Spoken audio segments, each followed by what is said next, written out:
মৃত্যুর 1 বৎসরের মধ্যে বাক স্বয়ং যখন ইহজগৎ হইতে বিদায় লইলেন, তখন কোথায় রহিল তাহার বন্ধুর নিকট প্রতিশ্রুতি?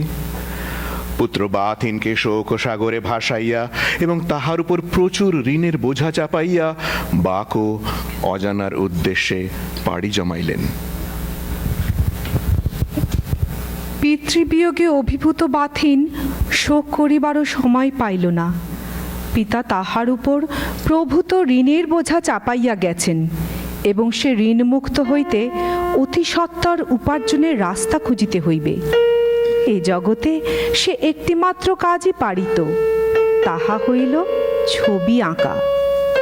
কিন্তু শুদ্ধমাত্র ছবি আঁকিয়া কি করিয়া যে সে তাহার পিতার ঋণ সব শোধ করিবে ভাবিয়া পাইতেছিল না।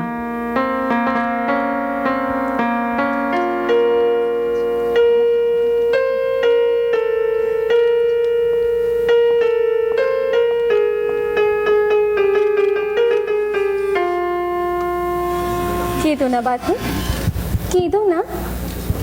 ভেবে দেখো, তোমার বাবার মৃত্যুর পরে তুমিও যেমন একা হয়ে পড়েছো, আমার বাবার মৃত্যুতে আমিও তো তেমন একা হয়ে পড়েছি। কিন্তু আমরা তো রইলাম পরস্পরের জন্য। আর যদি বাবা বেঁচে থাকতেন, বাবা বেঁচে থাকলে কতই না খুশি হতেন দেখে। জানো, সদাগর গাইলেন মারফত আমার আঁকা যে ছবিটি রাজসভায় পাঠিয়েছিলাম, রাজা সেটি গ্রহণ করেছেন। খুশি হয়ে রাজঅঙ্গুরী পুরস্কারও পাঠিয়েছেন। এই যে দেখো। বাহ, কি সুন্দর বাথিন। আমার দৃঢ় বিশ্বাস তুমি একদিন জগৎ বিখ্যাত চিত্রকর হবে। তোমার এই ভবিষ্যৎবাণী যদি সফল হয়, তবেই হয়তো বাবার এই সমস্ত ঋণ আমি কোনোদিন শোধ করতে পারবো। আবার সেই এক কথা বাথিন, আমার বাবার মৃত্যুর পর আমি তো তোমার একমাত্র মহাজন, তাই না? তা তোমার কি মনে হয় আমি এখানে আসি ওই কিছু টাকা আদায়ের আশায়? না না, তা ভাবি না মাসয়ে। কিন্তু পিতৃঋণ তো আমাকে পরিশোধ করতেই হবে, বলে আমার পিতার আত্মার মুক্তি হবে কি করে? বারবার এই এক কথা বলে আমায় খোঁটা দিলে আমি কিন্তু আর এখানে আসবো না। আচ্ছা, রেগে যেও না মাসয়ে। আসলে কি জানো, আমাকে বলে যাওয়া বাবার শেষ কথা কটি আমি ভুলতে পারি না। বাবা বলেছিলেন ঋণ থাকলে মানুষে মানুষকে সমান সম্পর্ক গড়ে ওঠে না। তাই আমি ঠিক করেছি আমাদের বিয়ের আগে আমি সমস্ত ঋণ শোধ করে দেব। আচ্ছা, সে হবে কোন। কিন্তু এখন কি আঁকছো বলো দেখি?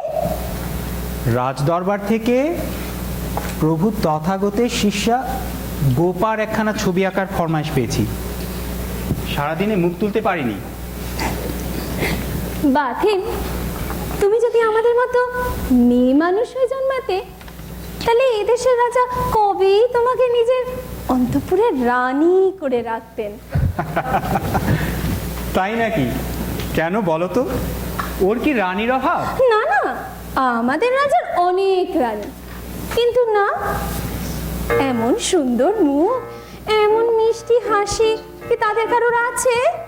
ও, ঠাট্টা হচ্ছে।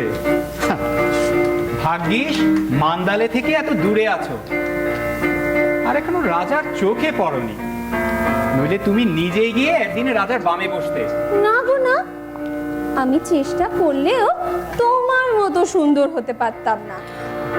অতুল মাধুরী ফুটেছে তোমার মাঝে, তব চরণে চরণে সুধা সঙ্গীত বাজে।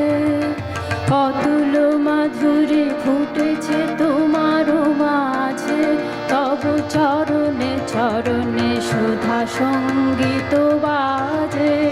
কি সত্য, তোরে না হেরিয়া নিশির শিশির ঝরে, প্রভাত আলোকে পুলক তোমারি তরে। কি সত্য, তব তপ্ত কপল পরশে অখির সমীর